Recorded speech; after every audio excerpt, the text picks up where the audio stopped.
বিয়ের পরদিনই হয় বাসি বিয়ে। আর এই বাসির বিয়েতে শত আনন্দের মাঝেও কিন্তু সবার মনে একটু হলেও দুঃখ থাকে, তাই না? এদিকে দেখো নাচ গান সব হচ্ছে, কিন্তু তবুও কিন্তু সকলের মনে একটু হলেও মানে যে একটা কষ্ট লাগা, মেয়ে চলে যাবে বাড়ির থেকে বিয়ে হয়ে যাওয়ার পর আর কি, যেটা হয়। তো এইখানেও সেম, এখানেও পুরো ইমোশনাল হয়ে গেছিলো আর কি। তো হবেই, এটাই স্বাভাবিক। তো তারপরে ওই যে সবাই মিলে আর কি নাচানাচি করে ওর মনটাকে ঠিক করার চেষ্টা করা হচ্ছিল। তারপরে বাসি বিয়েতেও তো প্রচুর নিয়মকানুন থাকে, আর সেদিনকার নিয়মকানুনগুলো তো ছেলে বাড়ির থেকেই হয় আর কি। তো যে কুলো ধরে আছে সে হচ্ছে ছেলের বৌদি। তো এই দিদি সব কিছু নিয়মকানুনগুলো আর কি করছিল। প্রত্যেকটা বিয়েতেই তো মানে থাকে না 5 জন আয় করে, তো ওই দিদি কিন্তু বিয়ে সব কিছু মানে বাসি বিয়ে সব কিছু এসে করছিল।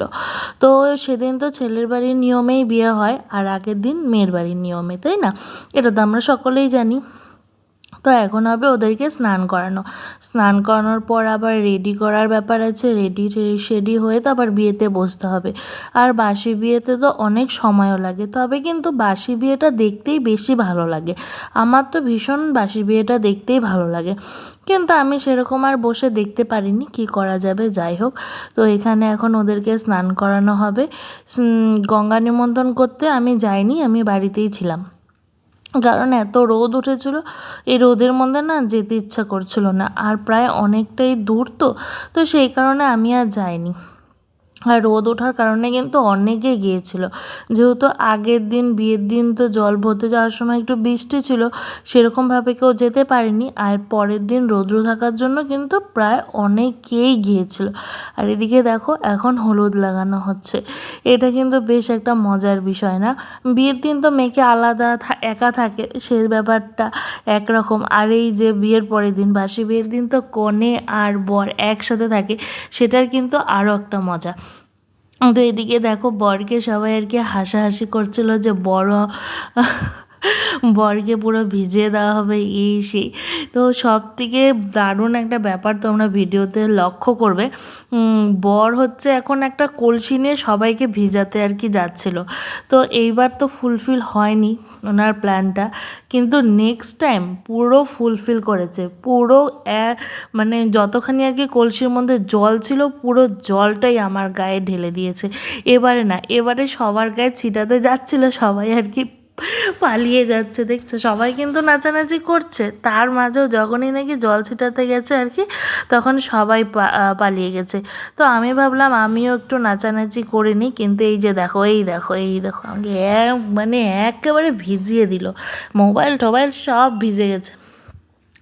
তারপরে কি, মোবাইল ভিজুক নাচ তো করতেই হবে, তাই না? এই দেখো পুরো ভেজা কিন্তু আমি, হ্যাঁ। তারপর তাও নাচানাচি করছিলাম, তারপরে আবার একটু ফ্রেশ হয়ে আসলাম, যেহেতু একদমই মানে স্নান করে ফেলেছি, কি আর করা যাবে, ড্রেস পুরো ভিজে গেছে, আর ওই ড্রেস পরে থাকলে তো আরও ঠান্ডা লাগবে। তো আমি ভেবেছিলাম ওই ড্রেসটাই পরবো, তো আর কি করা যাবে। তারপরে আবার ড্রেস চেঞ্জ করে আসলাম। এদিকে দেখো কনে আর বর কিন্তু বসে পড়েছে বিয়েতে, কারণ বাসি বিয়ে করতে তো বললাম না অনেকটাই সময় লাগে। তো এদিকে বসে পড়েছে, এদিকে আমি একটু ক্যামেরা করছিলাম, কিন্তু আমার মেয়ে যে কোথায় ছিল, এদিক ওদিক করছিল আর কি, খুঁজেই পাওয়া যাচ্ছে না।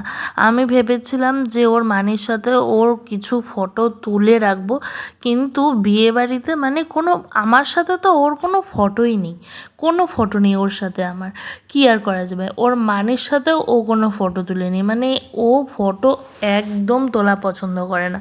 তো আমি যে ক্যামেরা করছিল আর কি, দাদাগুলোকে বলে রেখেছিলাম যে তোমরা যদি পারো অজান্তে ওর কিছু ফটো তুলে রেখো।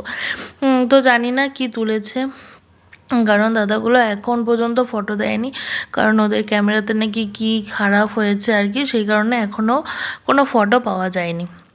আর আমি ভিডিওটাও এডিট করছি প্রায় অনেক দিন পর, 1 মাস পর বলতে পারো আর কি। তো মানে এই 1 মাসের মধ্যে এত মানে সময় এদিক ওদিক করে পাস হয়ে গেছে, কি করব, আর করতেই পারিনি। তো সেই কারণেই বন্ধুরা এতটা লেট হয়ে গেল, তোমরা প্লিজ কিছু মনে করো না। আর পুরো ভিডিওটা আশা করি তোমরা দেখবে, আর তোমাদের খুব হয়তো ভালোও লাগবে। আর বিয়েবাড়ির ভিডিও দেখতে কিন্তু বেশ ভালো লাগে, তাই না? আমার কিন্তু খুব ভালো লাগে। এই যে পাশে কাকিমাটাকে দেখছো হলুদ শাড়ি পরা, এই কাকিমাটা কিন্তু খুব ভালো। অনেক বিয়েবাড়িতে সবার সঙ্গে এত ভালো ব্যবহার করেছে কি বলবো আর। এই কাকিমাটা কিন্তু অন্য আত্মীয় হয় না, এটা পাশের বাড়ির আর কি।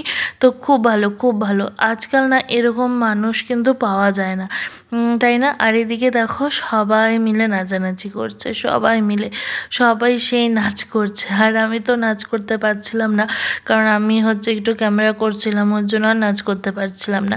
আর কাউকে পাচ্ছিলামও না যে বলবো যে আমাকে একটু ক্যামেরাটা ধরে দে, তো কাউকে এরকম পাচ্ছিলাম না, সেই কারণে কিন্তু আমিও নাচও করতে পারছিলাম না। কি আর করব, এর থেকে বড় কষ্টের আর কিছু হতে পারে না। তো এদিকে পুরোহিত মশাইও খুব মজাটিয়া ছিল, ওইদিকে বরকে হাত তুলে তুলে নাচাচ্ছিল আর কি, যে তুমিও নাচো, তুমিও নাচো। এই দেখো, তারপরে একটু সেলফি ক্যামেরা দিয়ে আমিও একটু নেচে নিচ্ছিলাম। আর আমার পাশে যে দাঁড়িয়ে ভিডিও করছে উনি হচ্ছে আমার বড় পিসির মেয়ে। অনেক দিন পর দেখা হলো, মানে বিয়ের পর আমার দেখাই হয়নি। আমার বিয়ের পর মানে আর দেখাই হয়নি, যেহেতু আমি মালবাজারে যাই আর আসি, খুব একটা বেশি থাকা হয় না। তো মানে যাওয়াই হয় না যে একটু বড় পিসি বাড়িতে ঘুরে আসবো, এই করবো। তো এগুলো না কিছুই হয় না। তো সেই কারণে ওর সাথে প্রায় 6 বছর পর দেখা হলো, সেই আবার বিয়ের সময় দেখা হয়েছিল তারপর। আর এদিকে দেখো আংটি খেলা হচ্ছে, আর এখানে আংটি খেলাতে জামাইবাবু এত চিটিং করেছে কি আর বলবো। সব মানে আংটিটা নিয়ে না ওই গামলার মধ্যে কিন্তু একবারও লুকাচ্ছিল না, কি করছিল খালি মানে নিজে যে ওরা বসেছে পিঁড়ির মধ্যে, পিঁড়ির এদিক ওদিক করে আর কি ঢুকিয়ে রাখছিল। তো মানে কি এত চালাকি করছিল কি মানে, তবে কিন্তু আমাদের কোনেও কম নয়, কোনেও কিন্তু ওর চালাকিটা বুঝে গেছিলো আর কি। তো বুঝে ও ঠিক ওই জায়গাগুলোতেই আর কি খুঁজছিল। আর দুজনেই মানে কেউ মানে হারেনি, দুইজনেই একদম পটাপট পেয়ে যাচ্ছিল, যেখানে মানে লুকাক না কেন।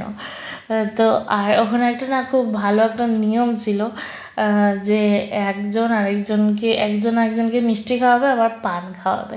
তো প্রত্যেকটা বিয়েতে কিন্তু দেখি অনেকের বিয়েতে আলাদা আলাদা নিয়ম থাকে, আর এটা নিয়েও কিন্তু একটা দ্বন্দ্ব বাঁধে, দেখবে যে ছেলের বাড়ি এই নিয়ম, মেয়ের বাড়ি এই নিয়ম, তাই না? এরকম একটা কিন্তু ব্যাপার থাকে। তো এটাও কিন্তু বেশ মজাটিয়া ব্যাপার, বা আত্মীয়দের মধ্যে থাকে এটা আমাদের বাড়িতে নেই, এটা আমাদের বাড়িতে আছে।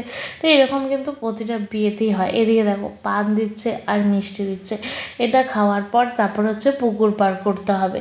তো সবাই বলছিল আর কি কোলে তুলে পুকুর পার করার জন্য, কিন্তু কোলে তুলে তো পুকুর পার করতেই পারিনি, মানে একদম কোলে তুলে যেটা ভালো লাগে আর কি বেশি সবার, সেটা তো করতে পারিনি, যে করে পুকুর পার করেছে। তো পুরোহিত সবার আগে বলছে কি এইটা করলে তুমি পার করতে পারলে না কোলে তুলে। তো ওই জায়গাটা না একটু পিছলে যাচ্ছিলো, যেহেতু নিচে পাথর বসানো, তো সে কারণে ওই জায়গাটা একটু পিছলে যাচ্ছিলো, ওর জন্য আর কি পারিনি। তারপরে এদিকে দেখো বিয়ে শেষে বরের কি আনন্দ, বর একেবারে নাচা শুরু করে দিচ্ছে, কারণ এখন তো ফুলফিল বউ নিজের হয়ে গেল, সিঁদুর পরানো হয়ে গেছে, এখন ব্যাপারই আলাদা, তাই না? সিঁদুর পরার পর কিন্তু মনটা একদম অন্যরকম হয়ে যায়, তাই না? আমার তো বেশ হয়েছিল মনে, তখন না মনটা তো ভার হয়ে যায়, মানে কেমন যে লাগে, মানে সেটা কাউকে বলে বোঝানোর মতন না। সবাই আনন্দ করে ঠিক আছে সব কিছু, কিন্তু যার হয় সে তখন বুঝে, তখন মনে হয় কি ফাইনালি বাপের বাড়ি ছেড়ে শ্বশুর বাড়িতে চলে যাব।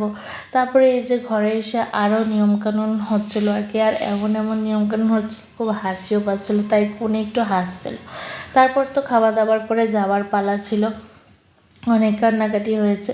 ওই সব ভিডিওগুলো আর করতে পারিনি, কারণ তখন মেয়ে আমার কোলে উঠে বসে ছিল, যে ওর মানি চলে যাচ্ছে, ও খুব কষ্ট পাচ্ছিল আর কি। মানে এইরকম পুরোপুরি বিয়ে না ও আগে কখনো অ্যাটেন্ড করেনি, আর এটাতে ও খুব মজা করেছে। তো বন্ধুরা আজকের ভিডিও কিন্তু এই পর্যন্তই, দেখা হবে আবার নতুন একটা ভিডিওতে। নমস্কার, ভালো থেকো।